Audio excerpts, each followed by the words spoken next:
بسم الله الرحمن الرحيم الحمد لله رب العالمين والصلاة والسلام على سيدنا ونبينا محمد وعلى آله الطيبين الطاهرين واللعنة الدائمة الأبدية على أعدائهم أجمعين إلى قيام يوم الدين.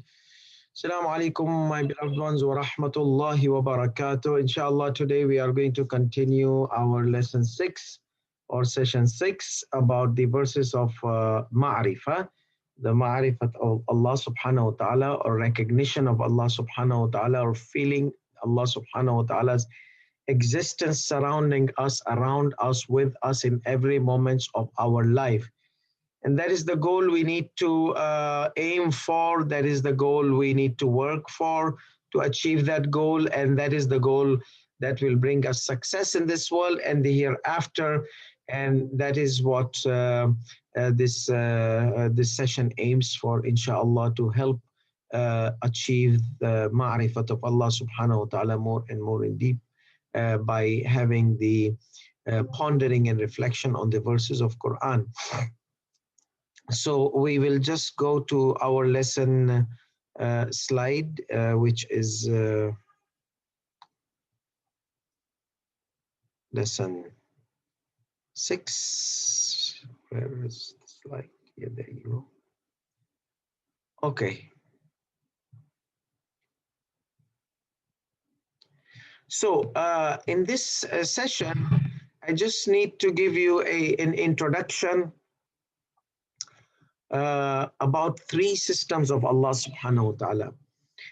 In the previous sessions, we were discussing about the two systems of Allah subhanahu wa ta'ala. In this, we are going to take a third system. So what is the system of Allah subhanahu wa ta'ala? The system of Allah subhanahu wa ta'ala is irada of Allah subhanahu wa ta'ala. System of irada, I mean, nizam, alam. They call it alamul tabi, alamul takwini, alamul tashri'i. So this alam, we mean by that system, through Allah subhanahu wa ta'ala executes His will. So Allah subhanahu wa ta'ala's will is executed through one of these 3 systems. And Allama Tabatabai has mentioned this extensively in Al-Mizan. So inshallah, if you have time, you can go to these verses of Qamar and you will find these 3 systems of Allah subhanahu wa ta'ala. So this irada of Allah subhanahu wa ta'ala. Irada means in Urdu irada, aapka irada kya hai, aapne irada kya kiya hai.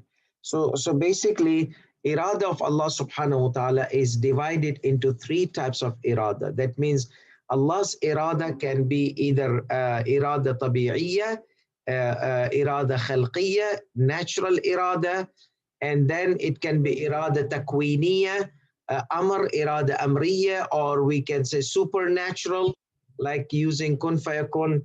And then there is this third type of irada, which is irada tashri'iyya, legislation or legislative irada, that means set of laws. What do we mean by that? And what does these 3 systems has to do with the ma'rifat? Number 1, Allah subhanahu wa ta'ala wanted the universe to run in or to function in a set of laws. These laws are chemical laws, physical laws, biological laws, and mathematics, the numbers, the calculations. All these laws, they have certain numbers and certain fractions and certain amount and quantity which they work on. Like the temperature of our body is specific temperature. The temperature of oxygen is specific the amount of oxygen, the amount of nitrogen, the amount of carbon dioxide, all these things, there are certain percentages. Even the orbits, like electrons and protons and these atoms, there are certain gaps according to the theories, because these theories, they keep changing every year. So there are like these distances and these molecular weight, atomic weight, and all these kind of things are like specific.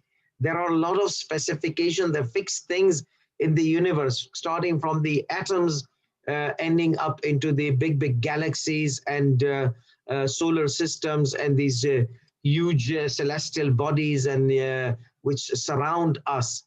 So from the atoms surrounding us to the galaxies surrounding us.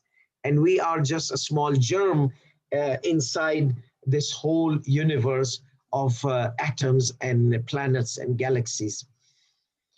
So now, these have certain measures. So there's a lot of mathematics there. Certain constants are there. So there's quite significant ratios there. That means mathematics has a lot to do in all these things. So if Allah subhanahu wa ta'ala wants a rain to fall, physical characteristics of the pressure, high pressure, low pressure, this pressure, that pressure, and then the rain falls and the winds, physical movements, they bring the cloud. All these things are Allah subhanahu wa ta'ala executes the descent of the rain through his laws, executes the descent of the rain through his natural laws. So that's why we call this a natural system. Tabi'a means nature. Okay, khalq. Now, this is number one system of Allah subhanahu wa ta'ala, where Allah executes his irada, his will, in a form of set up laws. He has set, and he just backed off, and he set up his throne, and then he made the control over the arsh. ثم استوى على العرش, according to some scholars, they say that he set up all these rules, and then he's not interfering in all these natural laws. The natural laws, he's made these calculations, he made everything, and then he just set on, like, not set on his throne. That means then he istawa al arsh, that means he set the fast control or the fixed control on the universe, from small things, smallest, from like atom to the biggest, like solar systems and galaxies. So he set a control. Okay, like as the biblical, they said that he rested. After he created, he rested, and that rested is we cannot say like that.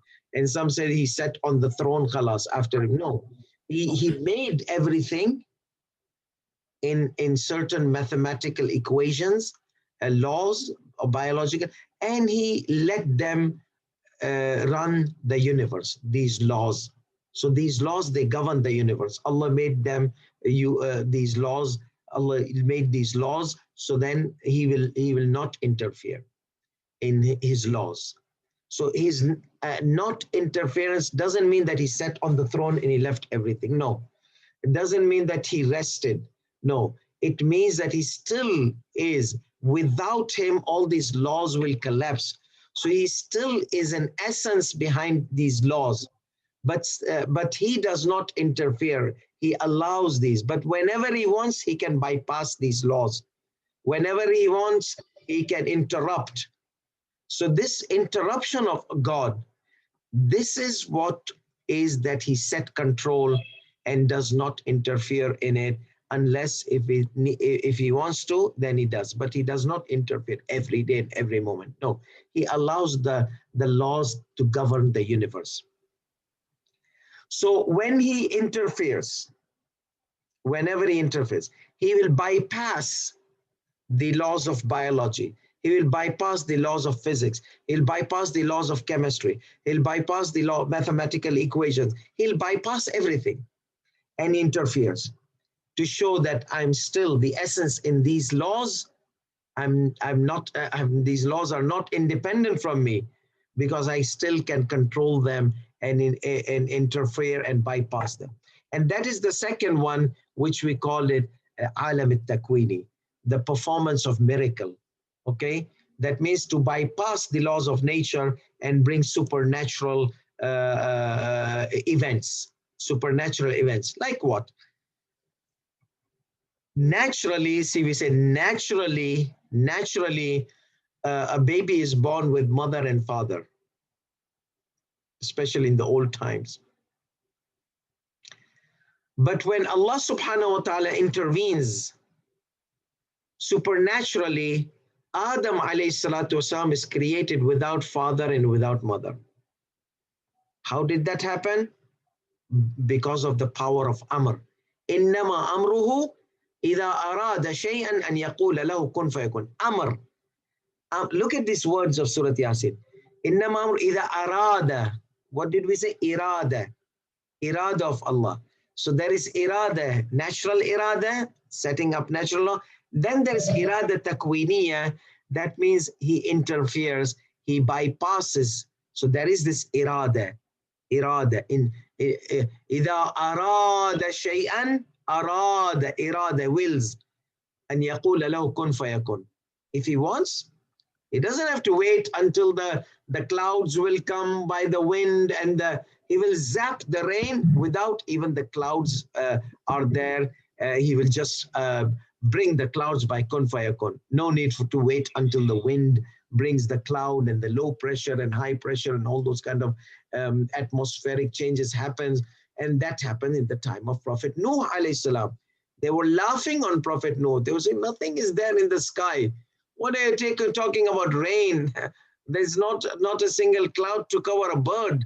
What are you talking, Noah? They were laughing on Prophet Noah. But then when Kun Fayakun came, when Irada came, the sky started flooding water, not raining, flooding, continuous rain. So that is Irada, when zap of Allah subhanahu wa ta'ala, Kun Fayakun. When Allah zaps the Kun Fayakun, bypasses all the laws of nature. Then you don't put your biology and chemistry and science. Allah subhanahu wa ta'ala bypasses the science and performs the miraculous wonders or supernatural thing which the nature or the natural science cannot comprehend, the intervention of Allah, because it goes against the laws of nature. So one more example, when Prophet Musa alayhi salatu wasalam strike his staff on the Red Sea, the Red Sea became like it split open and became like two mountains. And there was a kind of valley of pathway for Bani Israel to go, and they would see the water on their sides.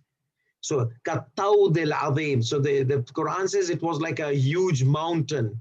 The water split open and became like huge mountain. So gravity, laws of gravity keeps the water down. So when water goes up and there is a surface, dry surface where people walk on, that is not natural, that is supernatural. That is supernatural. So that is the zap of Allah subhanahu wa ta'ala. And then again, people, they don't come back to life even if we resuscitate, because the ruh is in the hand of Allah subhanahu wa ta'ala. It is from the amr. وَيَسْأَلُونَكَ عَنِ الرُّوحِ قُلِ الرُّوحُ مِنْ أَمْرِ رَبِّي. So this ruh is in the hand of Allah subhanahu wa ta'ala, in the power of Allah subhanahu wa ta'ala, by his irada takwiniya. However, this irada takwiniya, this is for those who reject wilayah takwiniya. There's some ignorance, unfortunately, in the school of Ahlul Bayt alayhi salatu wasalam. They deny that the Anbiya or Ahlul Bayt alayhi salatu wasalam had this ability to perform miracles. That means the irada takwiniya, the power of kun fayakun. Well, Quran indicates that Prophet Isa alayhi salatu wasalam was given, Prophet Musa's kun fayakun power was in his stick. So whenever God says, strike your stick, strike your stick. So Allah kept his zapping power in his stick of Prophet Musa alayhi salam, not even in Prophet Musa alayhi salam. So Allah gives this power to whomso he wills. So Prophet Isa had this power. He says, I can bring people back to life. I can give sight to blind. I can create a bird out of clay. I can. But with the permission of Allah, I have to take the permission. That means he could do that. He had the power of takwini. He had the power of zapping kun fayakun. Okay? So therefore, it is strange that people, I would not understand other madhahib's motive, but our school of Ahlul Bayt, they deny this kind of ability to Ahlul Bayt. Sheikh al-Mufid, it is a very serious and obvious ideological issue in the school of Ahlul Bayt alayhi salam, that Ahlul Bayt, Allah gave them this power of kun fayakun after the Prophet Muhammad sallallahu alayhi wa sallam. So they could perform. Now, our Sunni brothers, they don't agree with us. That's fine. We can agree to disagree. But we school of Ahlul Bayt is our ideology. This is one of the things which we differ from other schools of thought and schools of companion. You find Shia, he says that no, Ahlul Bayt did not have that kun fayakun. How can that be? Well, Asif bin Barkhia was not a Nabi. He was a successor of Prophet Sulaiman alayhi salatu wasalam. A traveling time nowadays with a normal aeroplane from Yemen to Palestine takes 3 hours, about 3 hours. Asif bin Barkhia brought this, he was a successor of Prophet Sulaiman. He brought the throne of Bilqis from Yemen to Palestine in a blink of an eye. He had this power of takwini. He had this zapping power of kun fayakun. Even the mightiest jinn, he said, I can bring, but before you stand from your throne, you will find it. That means the standing time is there. Asif bin Barkhia, he was a human with this power of kun fayakun. And he did not have all the power, he had the partial power. وَقَالَ الَّذِي عِنْدَهُ عِلْمٌ مِّنَ الْكِتَابِ. He could bring, and yet Imam Ali has ilmul kitab after the Prophet sallallahu alaihi wasallam. So how can Imam Ali not perform miracle? And if you go to Madinatul Ma'ajiz, it's a book of Sayyid Hashim al-Bahrani. He's one of the great scholars. 6 volumes, all miracle. Now, yeah, there are weak narrations in it, but among these weak narrations, there are strong narrations. But in total, 6 volumes, so many narrations, that forms a kind of strong tawatur in a concept that Ahlul Bayt can perform miracle in the school of Ahlul Bayt alayhi salatu wasalam. And then some say, no, we want older versions. So older version also was there. We have Sheikh al-Mufid. He mentions in the book of Irshad, miracles of Ahlul Bayt alayhi salatu wasalam, their knowledge of future. Sheikh al-Tusi, so our Ibn Shadan, these are all ancient scholars. They have collected the hadith of miracles of Ahlul Bayt alayhi salatu wasalam. So this power is, Allah subhanahu wa ta'ala gives this power to whomsoever He wants from the Anbiya and from the Imams alayhi salam, or even from the noble ones of His servants. They might not be Imam, they might not be Nabi, but they have this purity in their heart in a way that Allah subhanahu wa ta'ala gifts them with certain abilities and certain powers of kun fayakun. So this is our aqidah from the Imams alayhi salatu wasalam till the day our Maraja and the mainstream direction of our Maraja, they have been acknowledging that this Marifat, the power of kun fayakun, our Aimmas, they perform, but not independently from Allah subhanahu wa ta'ala. That is kufr. No, it is because Allah gave them. If it was not for Allah, they would not have this ability to do so. So that's why this power of kun fayakun is bypassing the laws of nature. So as I said that to bring a child, a male and a female is required. But when baby Jesus alayhi salam is born, then only mother, one component was there. And Jibreel said that if Allah wants, He says, kun fayakun. Maryam alayhi salam said that, Mary said that, how can I bear a child and no man has touched me? Jibreel said, if Allah wants, He can just zap a kun fayakun and whoops, you will have a baby, Jesus alayhi salam. So therefore, this is something which is the second system of irada of Allah. So there's one irada of Allah to run the nature, He set the laws. One irada, whenever He wants to perform a miracle, He zaps it kun fayakun, He bypasses the laws of nature. And the third irada is irada tashri'iyya, the legislative irada. That means Allah wants us to offer salah. Allah wants salah to be offered, but He wants us to do it.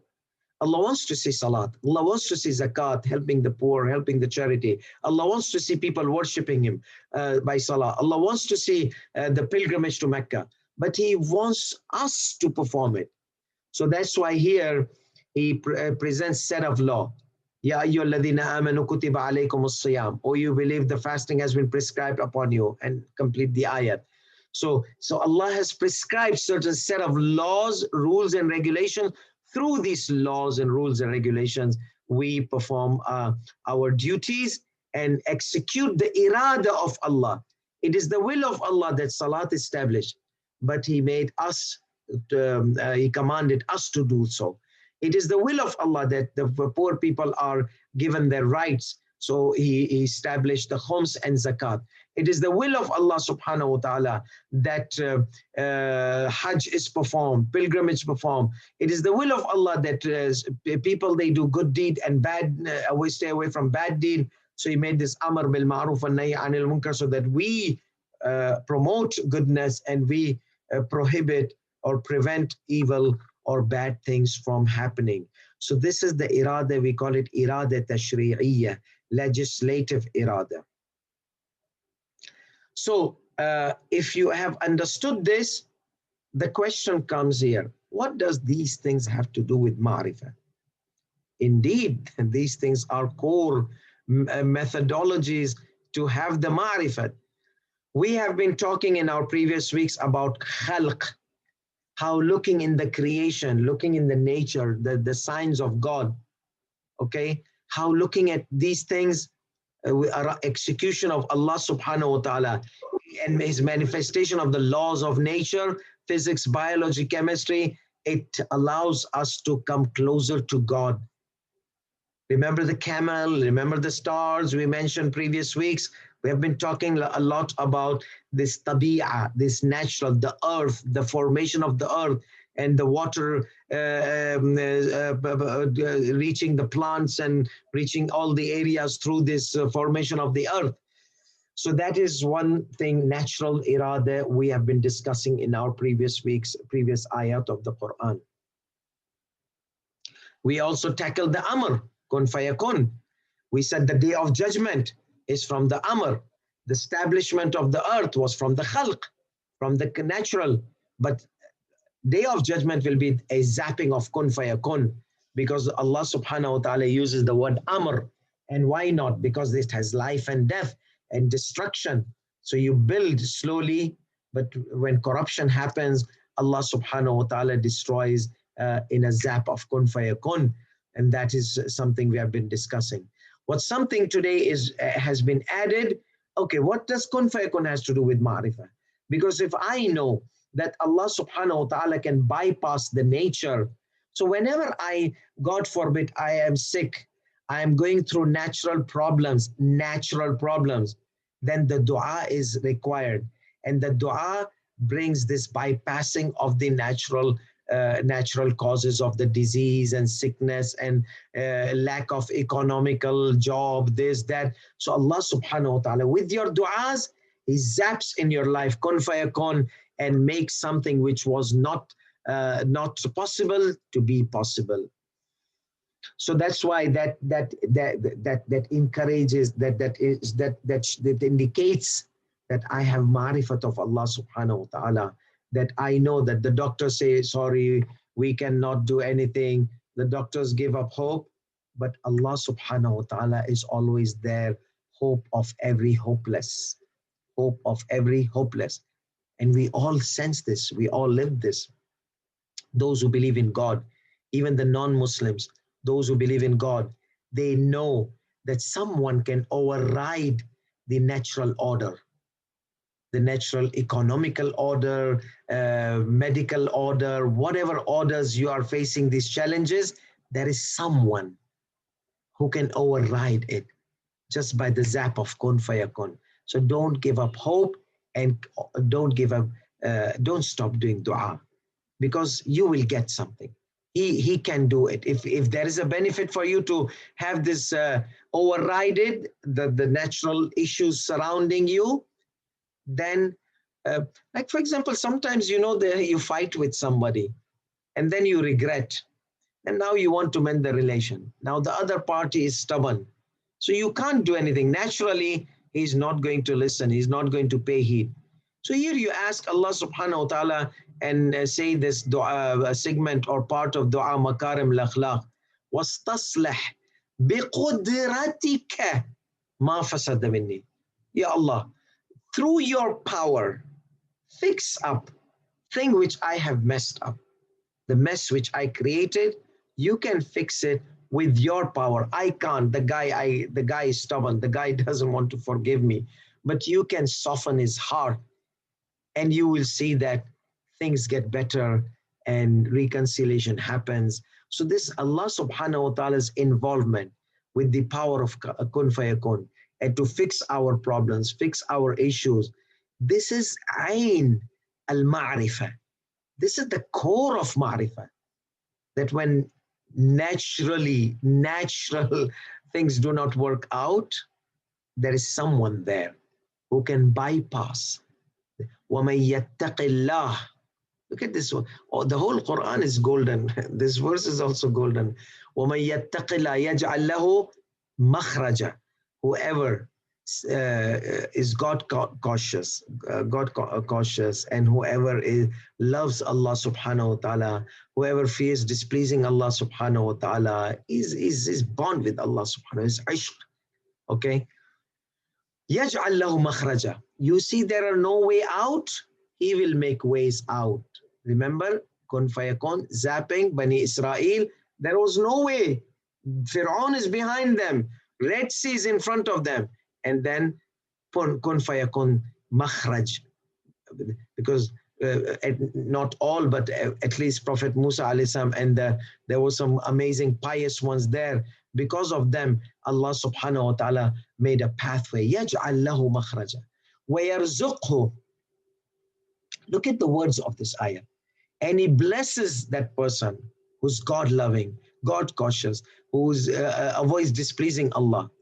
Allah subhanahu wa ta'ala gives him from unexpected, unnatural, okay, unexpected sources.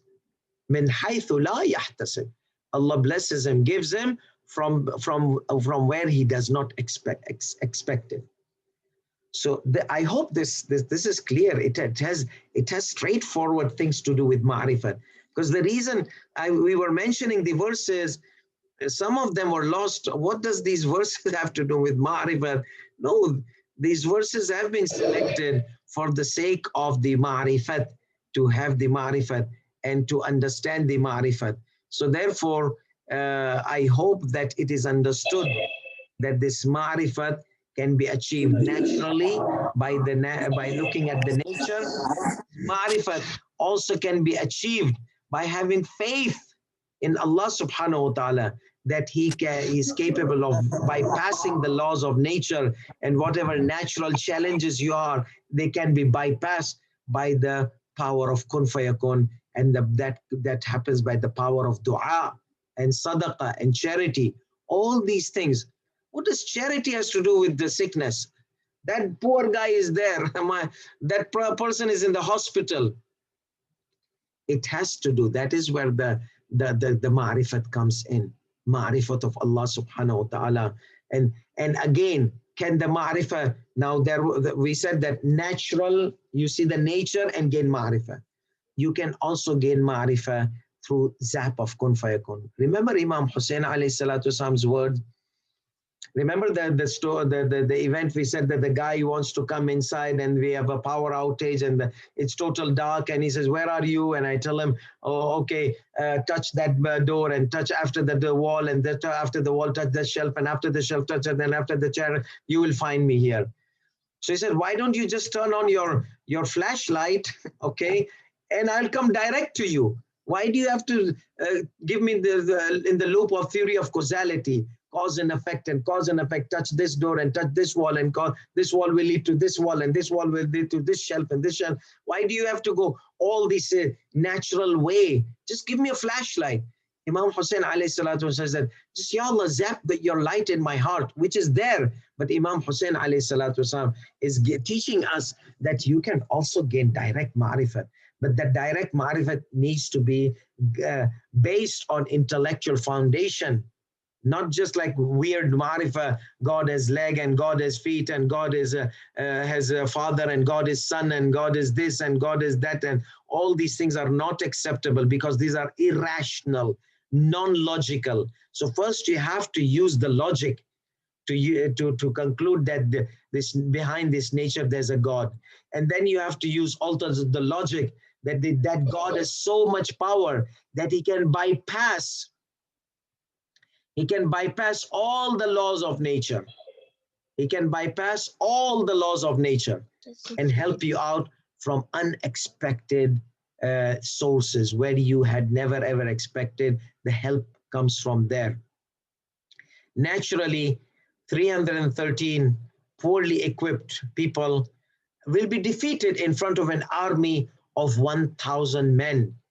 However, with that ma'rifat of Allah subhanahu wa ta'ala, with the kun fayakun, these 313, they defeated 1,000 in the battle of Badr. So basically, yes, you can have direct ma'rifat. The more you worship Allah subhanahu wa ta'ala, the more you do kindness, acts of kindness, the more you remove filth from your heart, like grudges against each other, negativity against each other. The more you clean your heart from these kind of things, the more you will see that light of God coming in your heart. Yes, so power of kun fayakun also is a source of ma'rifah that after your natural ma'rifat of Allah subhanahu wa ta'ala, you get the spiritual ma'rifat, the intellectual ma'rifat, then you get the spiritual ma'rifat inside the heart with the flashlight of Allah subhanahu wa ta'ala glowing in your heart, and your heart purification of your heart allows this light to be clean, allows you to see God. That means feel the God's existence around you, with you, surrounding you in everywhere and in every second of your life. So see how much the kun fayakun, purification of the nafs, and the allowing the ruh to look at God, because the ruh can understand, has the recognition, but it is filled with the filth around the jacket, or the soul is covered by nafs, and nafs is this jacket of desire which becomes filthy. So you can't see God like that. The windscreen of the car where eggshells are thrown and tissue papers are thrown and you cannot see anything. So that filth, or let's say the car headlights have mud on it, you cannot see the road. The light is there, but there's a mud. So therefore, our light is our ruh, which God gave everybody, but it is covered by a nafs, and this nafs it can potentially be filthy, and we need to be purify it continuously so that the light can find God. That means can feel the existence of God. So yes, amr of kun fayakun. You can always ask Allah that, Ya Allah, give me a light in my heart, like Imam Hussein alayhi salatu wasalam taught us. And then tashri'i. What does irada tashri'iyya has to do with ma'rifat? That is the core. Okay, you said this is core, that is core. Yes, these three are core components or methods of ma'rifah. Natural ma'rifah. You look into the nature, you have the recognition of Allah. The kun fayakun ma'rifah. You connect with God, purify your nafs, your light is strong, you will find God in your heart. And then how can we become close to Allah subhanahu wa ta'ala? Through knowing the attributes. And we said through purifying the nafs. So one of the methods of purifying the nafs is the third irada, the laws. How is that? Allah subhanahu wa ta'ala created us to worship Him. وَمَا خَلَقْتُ الْجِنَّ وَالْإِنسَ إِلَّا لِيَعْبُدُونَ. Okay? I have not created jinn and ins except to worship me. What is this worship? The ma'rifat itself. So what is salat? Takes us to ma'rifat. Zakat takes us to ma'rifat. Khums takes us to ma'rifat. These are all means. Kindness takes us to ma'rifat. Haram things keeps us away from ma'rifat. So these laws, do's and don'ts, okay? These do's, they make us close to ma'rifat, so that's why we have to do it. Obligatory acts, and then recommended acts. They make us closer to God. See, qurbatan lillahi ta'ala. I am doing this to achieve the nearness to Allah subhanahu wa ta'ala. So even the niyyat, intention, is to achieve the nearness to Allah subhanahu wa ta'ala. The intention itself. What does that mean? That means nearness to Allah, means gaining more and more marifat, more and more feeling that He surrounds you with you, more removing more and more barriers between you and Allah subhanahu wa ta'ala, the filth around the nafs. Okay, so this salat takes us to marifat. Zakat takes us to marifat. Khums, hajj, all these wajibat. and avoiding alcohol, avoiding lying, avoiding cheating, avoiding backbiting, avoiding all these things takes us to marifat. Because these things, if people they do, they create barriers and barriers and barrier around the nafs. Then you can, the light is there, but like Yazid's light was totally covered. I don't know whether he had light or not, but anyhow, based on the potential chance which Allah gave Yazid chance also. That means he had the light inside him, but he with alcohol abusing and with doing filthy things, and all these blockades happen as there was no light. The light was totally, like, imagine I had given you an example. The light, if it's totally covered, that's it. The light is useless. So that is what people like Yazid and Abu Jahl and all those enemies of Islam and enemies of Ahlul Bayt, they had the light was totally blocked. So they could not have the Marifat of Allah, Marifat of Rasulullah sallallahu alayhi wasallam, and Marifat of Ahlul Bayt alayhi salatu wasallam. So these law, like for example, Allah subhanahu wa ta'ala established fasting for us. So how can fasting lead to marifat? I'm going to mention basic things because I have discussed this in very thorough detail in other full lectures. But this is just to let you understand what does these have to do. So basically, we have fasting. Imam Sadiq alayhi salatu wasalam says that fasting removes the filth from the heart. Like whatever haram, unintentional haram things we might have eaten, fasting's job is to purify and clean our nafs from those haram so we can see God. Okay, see God means feel his existence around us, with us. So fasting purifies. Fasting is a vacuum cleaner or a washing machine which washes our nafs. So no wonder people, they want to do taraweeh and dua joshan kabir and this and that and so many du'as and amal, because the nafs is getting pure. And once the Eid day comes, people, they start eating haram back again, and again they start going back away from. We tell them salat, they feel sloppy to offer salat. You tell them do this, do that, they don't want to do. But the more you fast, the more you will sense that you are getting closer to Allah, and your nafs is becoming pure, and that light can find God around you. So that is fasting. Salat is teaching us the attributes of Allah. God is the most merciful and most compassionate. What a beautiful attribute of Allah subhanahu wa ta'ala. Alhamdulillahi Rabbil Alameen. All praises to God. That means whatever positive attributes, they are ascribed to God, the Lord of the worlds. To you we worship. From you only we seek help. All these kind of things gives us lessons. Salat is a lesson where we mention in ruku and sujud, glory be to Allah. All these attributes of Allah subhanahu wa ta'ala, they make, that's why we say ponder in your salah. If you ponder in your salah, your filth will be removed and your heart will shine, and you will find God, you will find God around you. And that is why salat keeps us away from bad and immoral things. Which salah? The salah with pondering. It's the salah which cleans our nafs, and then we never ever think about committing haram, because we say, am I crazy? That beautiful God, the beloved God, the lovable God around me, and he loves me so much, and I love him so much, I will never think of committing sins. So you will become infallible with the lowercase I. And this is all marifat. This is all recognition. So salat makes you recognize God more and more. So it cleans, it allows you to think intellectually, the attributes of God, allows you to be under the mercy of the God. Ar-Rahman Ar-Rahim. God hammers us with Ar-Rahman, the most merciful, the most compassionate, the most merciful, the most compassionate, hammers us continuously. That means don't give up on my mercy. I will be there. I'll help you out. I am the most merciful God. So I hope this is clear, the system of legislation. tashri'i. Inshallah, we will discuss on this furthermore in a separate session. So now let's see the ayat, ayat of today. Let me just do something about this dry throat.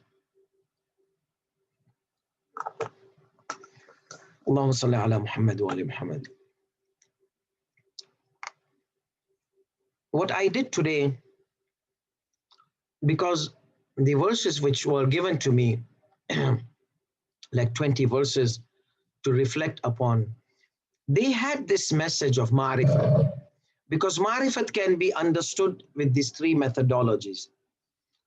So what we are going to do is, I have categorized these verses because they were scrambled. Yes, they were sequenced according to the chronological order of the Quran, or the way the Quran is compiled in the same order. But what I did was, I tried to categorize them so that it will be easier for you to reflect and do tadabbur. So what I did, I jumbled up the verses. They talk about the khalq, and then I jumbled the verses. They talk about the amr, takwini, and the legislative tashri'i. So now I have, in this PowerPoint presentation, which I'll send it to you, inshallah, I have categorized these verses which were given to you, so that now you can connect the verses together and try to find out a combined meaning. And inshallah, we are going to discuss this in coming weeks. We'll take these verses of the Sharia, for example, verses indicating legislation. But today, I'm going to scroll through all the verses because our time is almost ended. Scroll through these all verses and ask you to tell me, what do you think this verse is talking about? It contains the irada of Allah, the tabi'iyya, the natural, or takwiniyya, the kun fayakun, or the tashri'iyya. Now remember, natural, that means the verses will include things related to the nature. Okay? Natural laws, nature. Takwini, there will be supernatural thing, like qayamat, like ruh, like the zapping of the destruction of the nations. And then we have tashri'iyya. You will see some legislations, guidance, all those kind of things. So let's see the grouping of the verses, remaining verses. Those who we are done, we are done. I have not presented them here. But this PowerPoint includes from verse number 6 to verse number 20, and they have been scrambled up. They are not according to the order you have in your notes.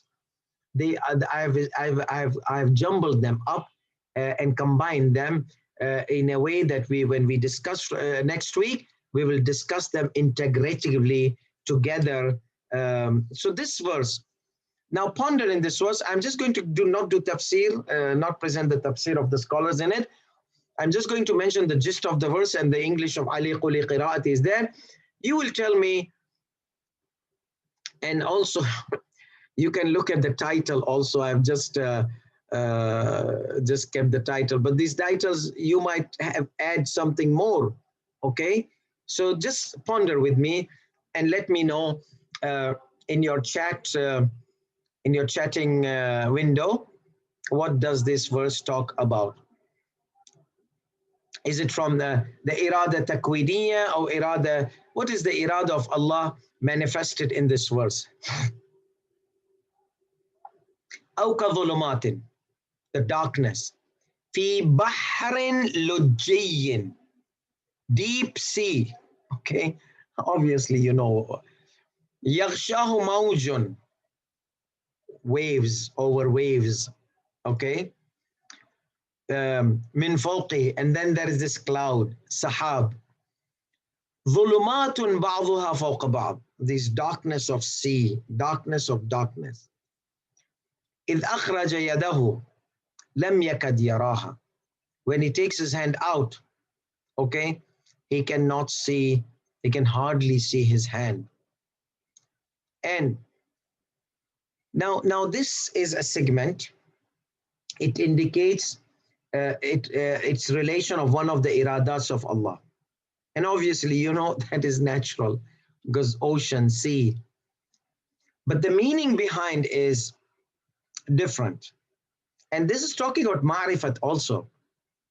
We are going to discuss that in future because I don't want to discuss this ayat. I'm just going to tell you which type of irada is included in this ayat. إذ أخرج يده لم يكد يراها ومن لم يجعل الله له نورا. Remember that flashlight situation, the power outage. So if Allah does not make nur, light of guidance for someone, then he doesn't have any light of guidance, any light. Okay. So this light of God reminds us of the which type of ma'rifat? The internal ma'rifat. The Imam Hussein alayhi salam dua Arafah type of ma'rifat. That, Ya Allah, show me a light directly. Don't let me go into the loops of theory of causality, laws of nature. You see, just give me a direct light.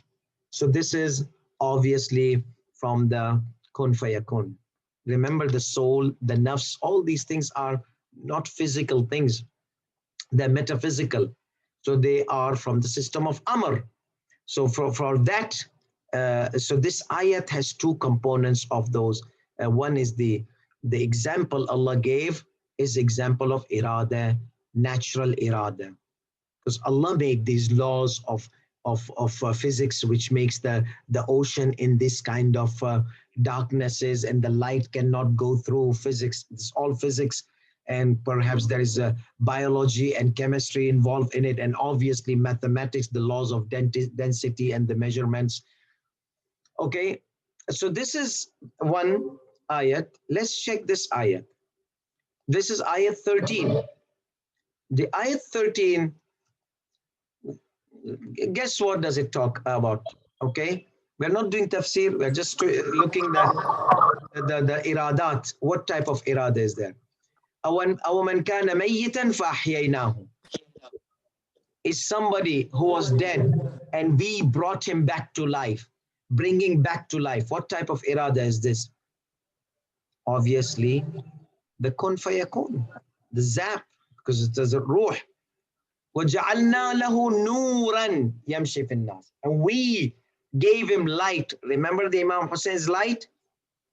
So that is the light of Imam Hussein. So again, irada amriya, irada kun fayakun. Okay. Yamshi bi fin nas. This is one guy of category. Is this guy same as like the other guy? Who's the other guy? The guy who is in darkness, total darkness. He never ever gets out from the darkness. Okay, why? Because that darkness, to him, that person is the glamorous of this dunya, the beauty, the deceiving beauty of this world. You know, this world has deception, deceiving beauty. Like Imam Ali said that these are all deceptions of world, but we don't see that deception because our nafs are packed. Not your nafs, I'm talking about my nafs. My nafs is packed with filth, that my light is blocked. So I see this dunya glamorous, zina, decorated, beautiful dunya. But once the curtain is removed, I will know that this dunya is not as it appears. It is zina. It is decorated. Like, you know that sometimes they have this ugly, and this ugly and beauty is a relative thing, but I'm just giving you an example. There's an ugly woman or an ugly man. Let's take. There's an ugly man. It's totally ugly, but men, they look for more beauty in the woman. So anyhow, ugly person, totally ugly inside. So he does this decoration and beautification. Wow, he becomes beauty king or beauty queen. Wow, but inside there's filth. So dunya is like that. Dunya is ugly, and there's so much glamorous apparent. The only time dunya can be beautiful if this dunya makes you closer to Allah subhanahu wa ta'ala. Then dunya is beautiful. But other than that, dunya wants to keep you away from Allah with this glamorous. And that is why it is ugly from behind, this glamorous and shining and beautification. So why this person is in darkness, he would not come out? Because وَكَذَلِكَ زُيِّنَ لِلْكَافِرِينَ مَا كَانُوا يَعْمَلُونَ. This dunya was decorated in a way, became something which is expresses its glamorous beautification, but from behind the reality is different. So this kafir, they don't look at the behind, they look at the glamorous. So they're blind. So they only see the up apparent, like that beauty queen or beauty king or whatsoever. They don't see behind. So these people will never get out of it. Why? Because their nafs is packed with filth. The nur cannot come out. The nur which is inside, it cannot come out. So it cannot come out. It cannot feel the existence of God. And that's why they are always trapped in the beauty of the dunya. So this is also something which is amr, related to the nafs and soul and the negligence of this kafir. Let's see what is this ayat talks about. Tell me, you can type it in your chat window. وَلَقَدْ أَرْسَلْنَا مُوسَى بِآيَاتِنَا. We sent Musa with our ayat. And أَخْرِجْ قَوْمَكَ مِنَ الظُّلُمَاتِ إِلَى النُّورِ. Take them out from the darkness to the light. وَذَكِّرُمْ بِأَيَّامِ اللَّهِ. Remind them for those glorious days of Allah subhanahu wa ta'ala. إِنَّ فِي ذَلِكَ لَآيَاتٍ لِكُلِّ صَبَّارٍ شَكُورٍ. And there are signs in. So now we come to this in the beginning of this. We send Musa, that means there is irada of Allah here. Okay? Bi ayatina. What are these ayat of Allah subhanahu wa ta'ala which were sent with Musa alayhi salatu wasalam? Is it natural? Is it supernatural? Or is it legislative? Obviously, it is Torah. And those Torah, it was descent from heavens. And the signs which Prophet Musa alayhi salam performed, they were also kun fayakun. So these ayat are kun fayakun. Ayat which Musa was given were kun fayakun. Yes, in the Torah, there were legislative things. But at this point, these ayat were miraculous things to take the people out from the darkness of disbelief and deviation to the light of guidance. And there is tashri' in the Torah. There's a legislation in Torah. So these ayat are two types. Ayat, the miracles performed to guide the people towards the righteousness. Number two, ayat are the legislations which makes them close to Allah subhanahu wa ta'ala, takes them from darkness to the light. So here we can sense two types of irada of Allah subhanahu wa ta'ala, which takes to Marifat of Allah subhanahu wa ta'ala, which is the nur, the darkness of lack of Marifat, to the nur of the Marifat of Allah subhanahu wa ta'ala. Let's look at this ayat. وَلَقَدْ مَكَّنَّا فِي مَا إِن مَكَّنَّاهُمْ فِيهِ وَجَعَلْنَا لَهُمْ سَمْعًا, hearing. What type of irada? وَأَبْصَارًا, and the hearts. So this is a kind of natural things which Allah subhanahu wa ta'ala gave us, natural means to have the Marifat of Allah subhanahu wa ta'ala. Eyes, sights, remember basar has several meanings, but initially if it comes, so hearing and sighting.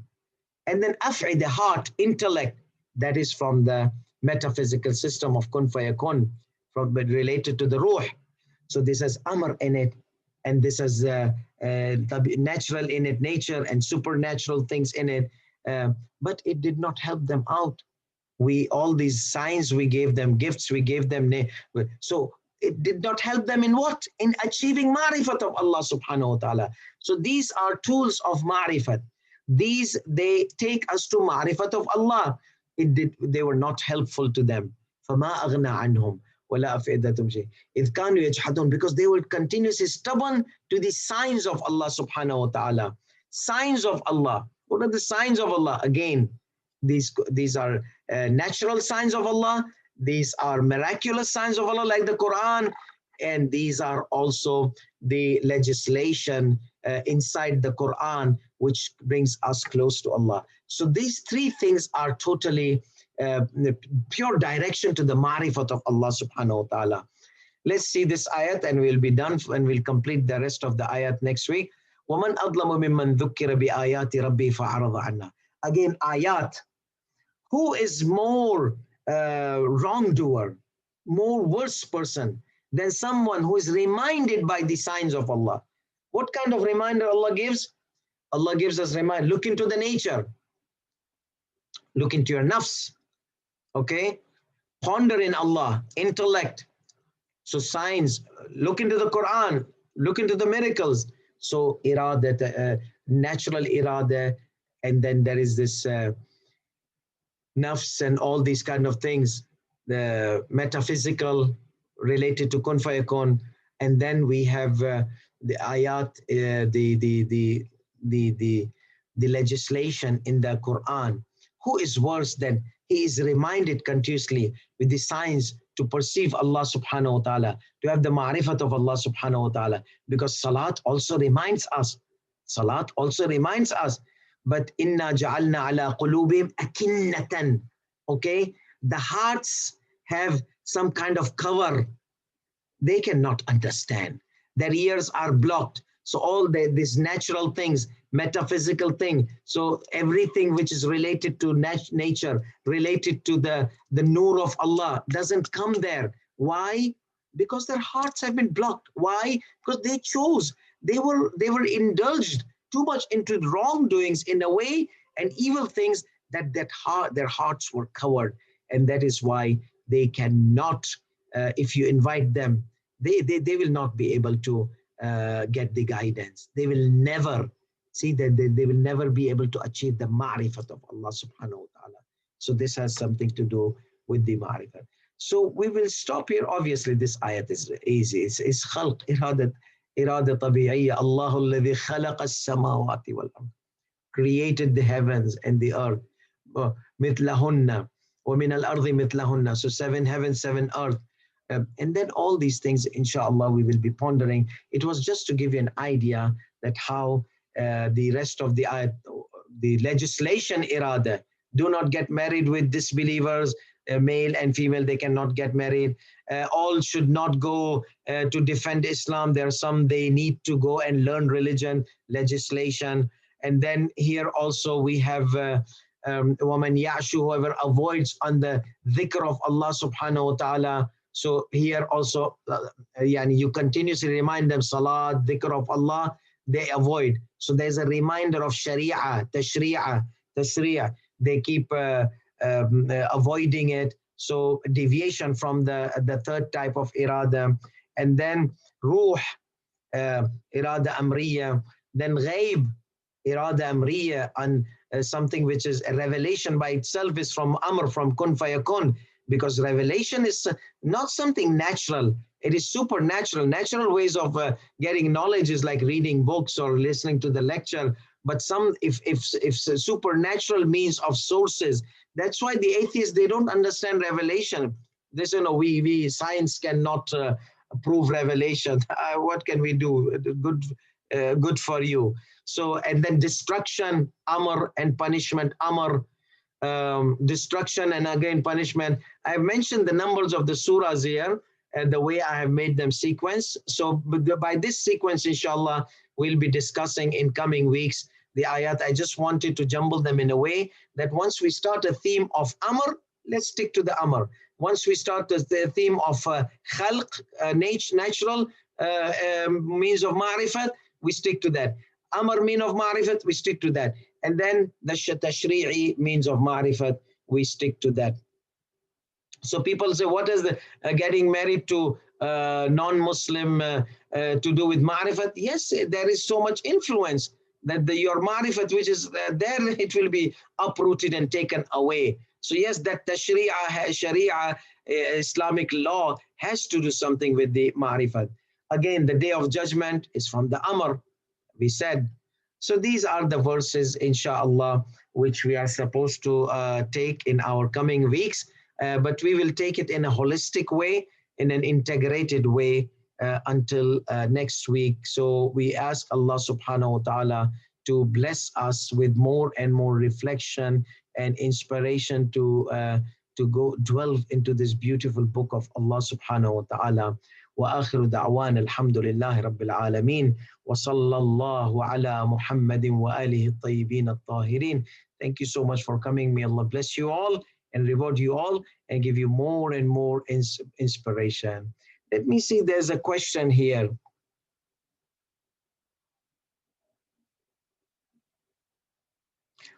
So when the meteorology department predicts rain, it does so on the particular law pertaining to the weather. Yes, everything is science.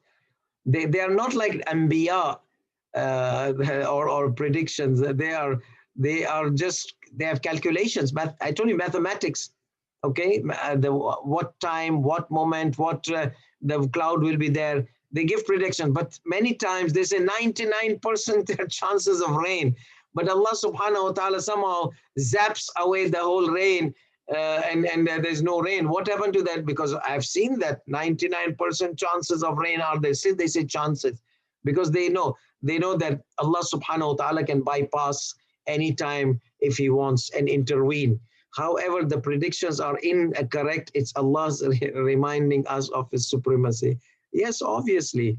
So, um, so that is what the ayat tell us, that Allah is the supreme over every law. He created this law. He can bypass these laws.